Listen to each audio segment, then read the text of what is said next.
Hello दोस्तों, हम लोगों ने यूपी पीजीटी 2021 में मोस्ट इम्पॉर्टेंट टॉपिक्स का एक वीडियो देखा था और जिसमें हमने आपको इनऑर्गेनिक और फिजिकल से रिलेटेड क्या क्या मोस्ट एक्सपेक्टेड टॉपिक है जहां से बहुत क्वेश्चन पूछे जाते हैं उसको मैंने बताया था।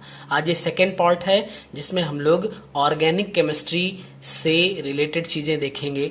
तो जिसमें पहला चैप्टर आता है some basic concepts of organic chemistry. ठीक है, ये यहां से क्वेश्चन बहुत पूछे जाते हैं और ये वास्तव में ऑर्गेनिक केमिस्ट्री का पूरा बैकबोन होता है। अगर आपको ये अच्छे से क्लियर है तो आपको बहुत इजी लगेगी ऑर्गेनिक केमिस्ट्री, जिसमें आईयूपीएसी नेम से रिलेटेड एक क्वेश्चन लगभग फंस जाता है, जरूर देख के जाइएगा। आइसोमेरिज्म भी पूछा जाता है। वैसे तो और आइसोमेरिज्म पूछा जाए या ना जाए, बट ज्योमेट्रिकल और ऑप्टिकल में से जरूर एक पूछा जाता है, तो इसको बिल्कुल स्किप करके मत जाइएगा। टाइप्स ऑफ रिएक्शन कभी कभार पूछता है, बट सब्स्टिट्यूशन और इलेक्ट्रोफिलिक और न्यूक्लियोफिलिक सब्स्टिट्यूशन में बहुत बार पूछता है। ठीक है, तो ये भी देख लीजिएगा। रिएक्शन इंटरमीडिएट यहां से डायरेक्ट क्वेश्चन पूछ लेता है, कौन सा नेम रिएक्शन दे दिया, उसमें कहेगा कौन से रिएक्शन में इंटरमीडिएट फॉर्म होता है, यानी जैसे मान लीजिए रीमर-टीमैन रिएक्शन, उसमें इंटरमीडिएट कौन सा होगा तो आपको बताना होगा। तो कार्बोकैटायन, कार्बेनायन और कार्बीन्स, यहां से क्वेश्चन आप देख के जाइएगा, फंसते हैं अक्सर।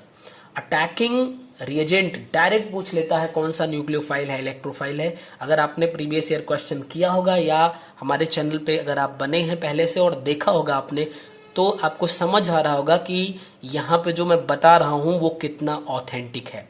ठीक है, नेक्स्ट है इफेक्ट्स एंड इट्स एप्लीकेशन। अब देखिए, inductive effect, hyper conjugation, aromaticity, resonance और इलेक्ट्रोमेरिक इफेक्ट। कभी कभी तो इफेक्ट ही पूछ लेता है और या तो इसके एप्लीकेशन से रिलेटेड क्वेश्चन आना तय है। ठीक है, यानी आप ये मान के चलिए इन चैप्टर्स में अगर आप अच्छे से, केवल एक चैप्टर है, इसको अच्छे से देख के जाते हैं तो कम से कम मेरे हिसाब से 3 क्वेश्चन तो जरूर आने चाहिए, 4 भी हो सकते हैं। नेक्स्ट टॉपिक है आपका हाइड्रोकार्बन, यानी दूसरा जो सबसे इंपॉर्टेंट टॉपिक है वो हाइड्रोकार्बन है। हाइड्रोकार्बन में एल्केन, एल्कीन, एल्काइन। वैसे पूरी ऑर्गेनिक केमिस्ट्री में एल्केन, एल्कीन, एल्काइन हो या कुछ भी हो, उसमें प्रिपरेशन और केमिकल प्रॉपर्टीज तो बहुत ब्रॉड हो जाता है। सारा उसमें कौन सा बताया जाए, कौन ना आएगा, कौन नहीं आएगा, थोड़ा बहुत मुश्किल टास्क हो जाता है। तो इसलिए मैंने सिर्फ लिख दिया है प्रिपरेशन एंड केमिकल प्रॉपर्टीज। लेकिन इसमें भी आप बहुत ज्यादा ध्यान ना दें। हाँ, जो मेन प्रिपरेशन मेथड है उसको और कुछ एक मेन केमिकल प्रॉपर्टीज देख लें, सफिशियंट होगा। इसमें आएंगे कन्फर्मेशन देखेंगे, जरूर देख के जाइएगा, अक्सर पूछ लिया जाता है। जरूर नहीं कि पूछा ही जाएगा, बट अक्सर पूछा जाता है। ठीक है, फिर आती है बात बेंजीन और टॉलुइन की, इनका प्रिपरेशन और केमिकल प्रॉपर्टीज देख लीजिएगा। नेम रिएक्शन अगर हाइड्रोकार्बन से रिलेटेड देखा जाए तो हाइड्रोकार्बन से रिलेटेड आपके name reaction Wurtz reaction, Frankland, Corey House, Kolbe, Gattermann Koch, Wurtz Fittig, Friedel Crafts, Etard reaction, Markovnikov rule और पराक्साइड इफेक्ट, सेटजेफ रूल। ये तीनों रूल काफी इंपॉर्टेंट हैं। इन पर बेस्ड एक रूल पर बेस्ड क्वेश्चन तो पूछा ही जाता है और ये आपका एल्कीन और एल्काइंस पे मोस्टली एप्लीकेबल होता है। नेक्स्ट है आपका haloalkanes and haloarenes, alcohol, phenol, ether, aldehyde, ketone, carboxylic acid, सारे को मैंने एक में रख दिया और इसको थोड़ा सा एक बड़ा सा बना दिया टॉपिक, जनरल प्रिपरेशन मेथड सारे के और केमिकल प्रॉपर्टीज। ठीक, दूसरे नंबर पे आ जाते हैं क्लोरोफॉर्म, क्लोरल, आइडोफॉर्म, फ्रियॉन और डीडीटी। इनका प्रिपरेशन मेथड, इनका रिएक्टेंट का नाम, जैसे पूछ लिया कि डीडीटी का फॉर्मेशन किससे होगा या इसका रिएक्शन इससे करेंगे तो क्या फॉर्म होगा, जरूर देख के जाइएगा, बहुत इंपॉर्टेंट है। प्राइमरी, सेकेंडरी और टर्शियरी एल्कोहल में डिस्टिंग्विश कैसे करेंगे, तो इसके लिए 2 तरीके हैं, ल्यूकास रिएजेंट और विक्टर मेयर्स टेस्ट, ये देख के जाइएगा। Acidic strength of alcohol, phenol, carboxylic acid, benzoic acid और क्रिसॉल। ठीक है, ये मैंने इन चैप्टर्स में से सब कुछ उठा लिया है। एल्कोहल का, फिनॉल का, कार्बोक्सिलिक एसिड और बेंजोइक एसिड और क्रिसॉल का एसिडिक स्ट्रेंथ देख के जाइएगा। रीअरेंजमेंट करने के लिए भी दे देता है इंक्रीजिंग ऑर्डर या डिक्रीजिंग ऑर्डर में, तो आप जरूर देख के जाएंगे। Iodoform test, Fehling test, Tollen और Schiff, aldehyde, ketone and carboxylic acid, यानी इन तीनों के लिए आप ये टेस्ट देख के जाएंगे। ठीक है, बहुत इंपॉर्टेंट है, अक्सर पूछा जाता है।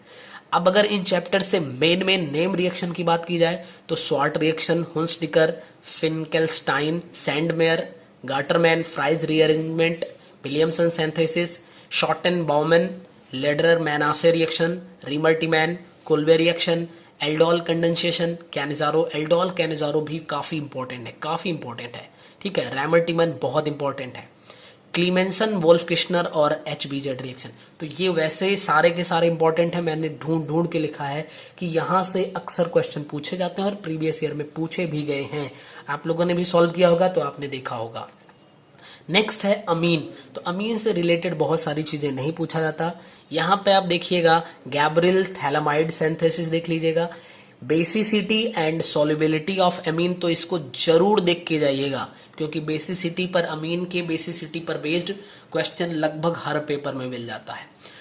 जो है distinguish between primary, secondary and tertiary amine, तो अमीन के प्राइमरी, सेकेंडरी और टर्सरी अमीन में डिफरेंशिएट करना वो देख के जाइएगा। नेक्स्ट है कार्बोहाइड्रेट पे बात करें तो कार्बोहाइड्रेट भी काफी अच्छा टॉपिक है।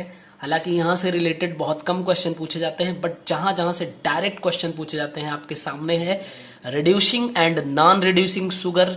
एकदम डेफिनेशन खाली जान रहे हैं ना, सीधा सीधा क्वेश्चन पूछता है। ऑलिगोसैकेराइड्स एंड पॉलीसैकेराइड, खाली डेफिनेशन पे बेस्ड क्वेश्चन। केमिकल प्रॉपर्टीज थोड़ा सा इसका है, कार्बोहाइड्रेट की केमिकल प्रॉपर्टीज कुछ मेन देख लीजिएगा। D&L नोटेशन पूछता है, म्यूटा रोटेशन, एनोमर्स खूब पूछता है, एपिमराइजेशन पूछ लेता है, एपिमर्स पूछता है, किलानी फिशर सिंथेसिस और रफ डिग्रेडेशन।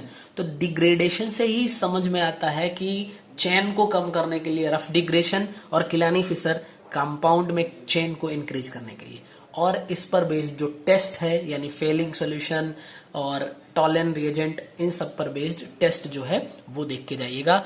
इतना देख के जाते हैं तो आप समझ लीजिए सफिशिएंट है। हेट्रोसाइक्लिक कंपाउंड में आपका पायरॉल, फ्यूरॉन, फरफ्यूरल, थियोफिन और पेरिडीन, क्यूनोलिन, आइसोक्यूनोलिन, नेफ्थलीन और एंथ्रासिन, इनसे एकदम सिंपल यानी इनके प्रिपरेशन मेथड से या केमिकल प्रॉपर्टी, वैसे ज्यादा है भी नहीं इसमें, एक दो प्रिपरेशन मेथड आप इनके मेन है उसको देख लीजिएगा, स्ट्रक्चर देख लीजिएगा और एक दो main chemical reaction. This is more than sufficient. इससे ज्यादा हेट्रोसाइक्लिक कंपाउंड से कुछ नहीं पूछता।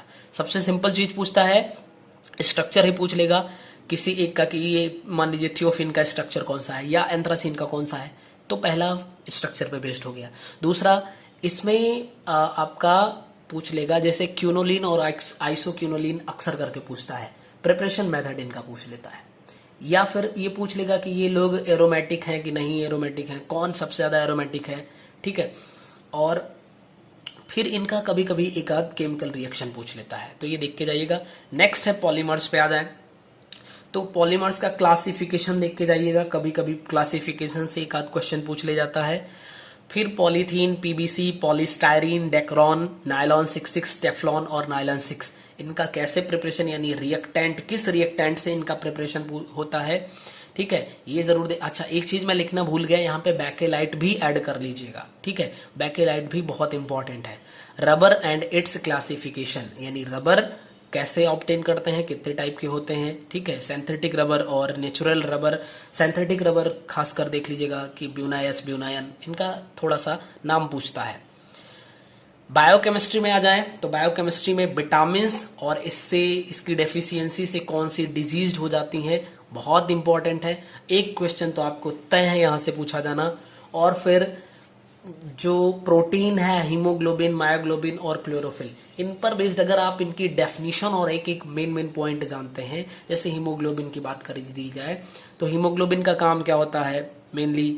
ठीक है, जैसे कि ऑक्सीजन को ट्रांसपोर्ट करना, तो ऑक्सीजन की बाइंडिंग हीमोग्लोबिन के साथ कब कम हो जाती है, कार्बन मोनोऑक्साइड के प्रेजेंस से। ठीक है, इसमें कौन सा मेटल प्रेजेंट होता है, तो आयरन प्रेजेंट होता है। कौन सी ऑक्सीडेशन स्टेट, मतलब ऐसे क्वेश्चन यहाँ पे पूछे जाते हैं। तो एक बेसिक सी बातें अगर आप जानते हैं तो सफिशिएंट है। मेरे हिसाब से मैंने बहुत कम करने की कोशिश की है, फिर भी सिलेबस आपका कंप्लीट है और यहाँ से डायरेक्ट क्वेश्चन पूछे जाते हैं। आपका एग्जाम खत्म होगा, फिर मैं दिखाऊंगा आपको कि देख लीजिए कि कौन कौन से कहाँ से क्वेश्चन आया हुआ है।